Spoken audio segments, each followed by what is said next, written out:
Hello. ചില പുസ്തകങ്ങളത് അങ്ങനെയാണ്. എത്രയാണെങ്കിലും വായിച്ച് ഒരു തവണ തീർന്നാലും പിന്നെ അയ്യോ അവിടെ എനിക്കൊന്നും കൂടെ വായിക്കണമല്ലോ എന്ന് വെച്ചാൽ ഞാൻ തിരിച്ചു നടക്കും. ഞാൻ പറഞ്ഞല്ലോ, ഞാൻ കുറച്ച് ദിവസമായിട്ട് പറയുന്നുണ്ട്, MDയുടെ തിരഞ്ഞെടുത്ത ലേഖനങ്ങൾ എന്ന പുസ്തകവുമായിട്ടിങ്ങനെ പ്രണയത്തിലായിരിക്കുകയാണ് ഞാനെന്ന്. അപ്പോൾ അതിങ്ങനെ വായിച്ചു വന്നപ്പോൾ ഇതിങ്ങനെ എന്തോ വാർത്ത കണ്ടപ്പോഴാണ് അയ്യോ അതിനകത്തൊരു ലേഖനം ഉണ്ടായിരുന്നല്ലോ, അതൊന്നുകൂടെ നോക്കണം എന്ന് തോന്നിയത്. സത്യത്തിലുണ്ടല്ലോ, ഈ പുസ്തകത്തിലെ ഓരോ ലേഖനം എടുത്ത് എല്ലാവരുമായിട്ട് പറയണമെന്നും നിങ്ങളെ കൊണ്ടൊക്കെ അത് വായിപ്പിക്കണമെന്നും എനിക്ക് അതിഭയങ്കരമായ ആഗ്രഹമുണ്ട്. MDയുടെ തിരഞ്ഞെടുത്ത ലേഖനങ്ങൾ ഞാൻ നേരത്തെ തന്നെ പറഞ്ഞായിരുന്നു. അത് കുറച്ച് വലിയ ബുക്കാണ്. കറൻറ്റ് ബുക്സ് തൃശ്ശൂരാണ്, വിതരണം കോസ്മോ ബുക്സ്. എത്ര പേജ് ഉണ്ടെന്നോ? 486 പേജ്. പക്ഷേ ഉണ്ടല്ലോ, വാർത്താണ് ശരിക്കും. പോട്ടെ, നമ്മുടെ കാര്യം പറയാം. ടാഗോറിന് ചൈനയിൽ നിന്നും ഒരു മുറി എന്നൊരു ലേഖനമാണ് ഞാൻ കുറേ മുന്നോട്ട് നടന്നിട്ട് പിന്നെയും തിരിച്ച് വരാനായിട്ട് കാരണമായത്. അത് MD അദ്ദേഹത്തിൻ്റെ യാത്ര അതിനകത്തൊരു സെഗ്മെൻ്റാണ്. അതിൽ ചൈന യാത്രയിലെ ഒരു ഓർമ്മയാണ്. അപ്പോൾ അതിൽ അവരുടെ ഒരു മീറ്റിങ്, അതിനെക്കുറിച്ചാണ് ഞാൻ ഒന്ന് കുറച്ച് വായിക്കാവേ. എന്നാണോ എന്തോ കറൻറ്റ് ബുക്സുകാർ എന്നെ ഒന്ന് ഓടിക്കണേ, പക്ഷെ ഒരു പബ്ലിസിറ്റി ആയിട്ട് എടുത്താൽ മതി. ഹോട്ടലിലെ ഒരു ഹാളിലാണ് ഞങ്ങൾ ഒത്തുകൂടിയത്. മെലിഞ്ഞ് ഉയരം കുറഞ്ഞ വൃദ്ധൻ പതുക്കെ പതുക്കെ വന്നു. പ്രൊഫസർ വെയ് ഫിങ് ഷ്യാങ്. അദ്ദേഹം സർവകലാശാലയിലെ ഫോറിൻ ലാംഗ്വേജ് അക്കാദമിയുടെ അധ്യക്ഷനായിരുന്നു. ഇനി അദ്ദേഹത്തെക്കുറിച്ച് കുറച്ച് ഇത് അങ്ങനെ വായിച്ച അദ്ദേഹത്തിൻ്റെ എഴുത്ത് ശൈലി കുറച്ച് പിന്നെ കഴിഞ്ഞാണ് പറയുന്നത്. അപ്പോൾ അദ്ദേഹത്തിൻ്റെ ഒരു പ്രത്യേകത എന്താണെന്ന് വെച്ചാൽ, അദ്ദേഹം കുറേ കാലം ശാന്തിനികേതനിൽ വിദ്യാർത്ഥിയായിരുന്നു. ദാറ്റ് ഈസ് 1933 മുതൽ 39 വരെ. അത് കഴിഞ്ഞ് വാർധയിലെ സേവാഗ്രാമത്തിൽ പോയി. ഗാന്ധിജിയെ കാണാൻ ഗുരുദേവനാണ്, ദാറ്റ് ഈസ് രവീന്ദ്രനാഥ് ടാഗോറാണ് പ്രേരിപ്പിച്ചത്. 1937 അതിനുള്ള ഭാഗ്യമുണ്ടായി.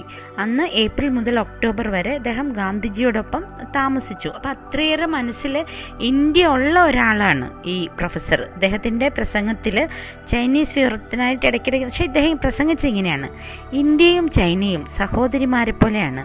2000 വർഷത്തെ സൗഹൃദം ഈ രാജ്യങ്ങൾക്കുമുണ്ട്. ചരിത്രപരമായും ഭൂമിശാസ്ത്രപരമായും അടുത്തു കഴിയേണ്ടവർ. ഇടക്കാലത്തുണ്ടായ അസ്വാരസ്യങ്ങളെ ഓർത്ത് ഞാൻ ദുഃഖിക്കുന്നു. എന്നെപ്പോലെ ദുഃഖിക്കുന്നവർ ഇന്ത്യയിലും ഉണ്ടാവാം. ഉണ്ട് കേട്ടോ, മിനിമം ഞാനെങ്കിലും ഉണ്ട്. എന്തിനാണ് എപ്പോഴും എല്ലാവരും വഴക്കുണ്ടാക്കുന്നത്? എനിക്ക് ഇത്രയും വലിയ രാഷ്ട്രീയപരമായുള്ള ദുഃഖമൊന്നുമല്ല.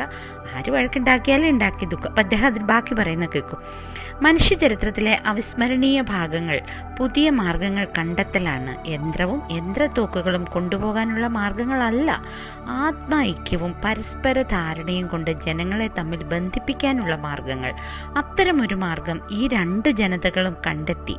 ഭൗതിക സാഹചര്യങ്ങളുടെ പ്രതികൂലാവസ്ഥകൾ പലതുമുണ്ടായിരുന്നു ആ പ്രാചീന കാലത്ത് തന്നെ. ഈ രണ്ട് ജനതകളും തമ്മിൽ അന്ന് കണ്ടുമുട്ടിയത് യുദ്ധഭൂമിയിലല്ല, ഭൂമിയുടെ സർവാധിപതി ആരാകണമെന്ന അവകാശം സ്ഥാപിക്കാനല്ല, ദാനവും സമ്മാനവും കൈമാറാൻ വേണ്ടിയായിരുന്നു.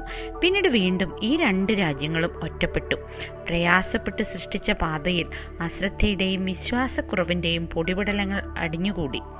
അപ്പോൾ അങ്ങനെ അദ്ദേഹം പ്രസംഗിച്ച് കഴിഞ്ഞിട്ട് അദ്ദേഹം പറയായിരുന്നു, 21ാം നൂറ്റാണ്ട്, അതായത് 1988 ചെയർമാൻ ടോങ് സിയോപിങ് രാജീവ് ഗാന്ധിയെ ബെയ്ജിങ്ങിൽ വെച്ച് സ്വീകരിച്ചപ്പോൾ പറഞ്ഞു, 21ാം നൂറ്റാണ്ട് ഏഷ്യൻ പസഫിക് രാജ്യങ്ങൾ ലോകത്തെ നയിക്കുന്ന നൂറ്റാണ്ടായിരിക്കും.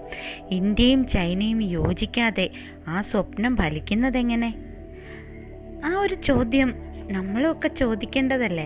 നമ്മളെപ്പോഴും ഇങ്ങനെ വഴക്ക്, ചൈനക്കാരെ പിടിക്ക്, കൊല്ല്, നമ്മളെ പിടിക്ക്, നമ്മളെ അങ്ങനെ ആക്കി എന്ന് പറഞ്ഞ് പോര് വിളിക്കാൻ, അതിപ്പോൾ ഇവരെന്നല്ല, നമുക്ക് ആരോട് വേണേൽ ശത്രുത ഉണ്ടാക്കാം.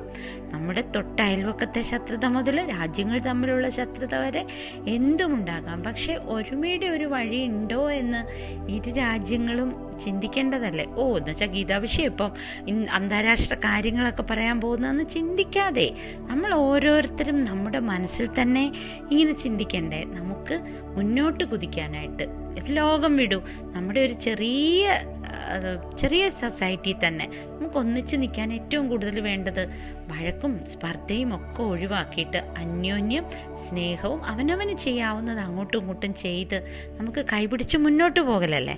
വീണ്ടും ഞാൻ ആ ലേഖനത്തിലേക്ക് വരാമേ. അദ്ദേഹത്തെ ഈ പ്രൊഫസറെ, അതായത് നമ്മുടെ പ്രൊഫസർ വെയ് ഫാങ് ചാങ്ങിനെ, എന്താണോ ആ പേരിൻ്റെ അർത്ഥം, 1987 ഇന്ത്യയിൽ വെച്ച് നടന്ന സൗത്ത് ഏഷ്യൻ സെമിനാറിൽ പങ്കെടുക്കാൻ ഇന്ത്യ ഗവൺമെൻറ് ക്ഷണിച്ചു. ഗുരുദേവൻ്റെയും ഗാന്ധിജിയുടെയും ഇന്ദിരയുടെയും, അപ്പോഴത്തേക്ക് ഇന്ദിരാഗാന്ധി മരിച്ചുപോയിരുന്നു, ഇന്ദിരാഗാന്ധി ഈ പ്രൊഫസറോടെ ഒന്നിച്ചാണ് ശാന്തിനികേതനിൽ പഠിച്ചത്. ശ്മശാനങ്ങൾ സന്ദർശിച്ചു. അപ്പോൾ അദ്ദേഹം അവസാനം പറയാണ്, യുദ്ധം കാരണമാണ് ചൈനയിലേക്ക് തിരിച്ചു വരേണ്ടി വന്നത്, അല്ലെങ്കിൽ ഞാൻ അവിടെ തന്നെ തുടരുമായിരുന്നു. അങ്ങനെ മനസ്സുള്ള എത്രയോ പേരുണ്ടല്ലേ നമ്മുടെ എല്ലാം ഇടയിൽ.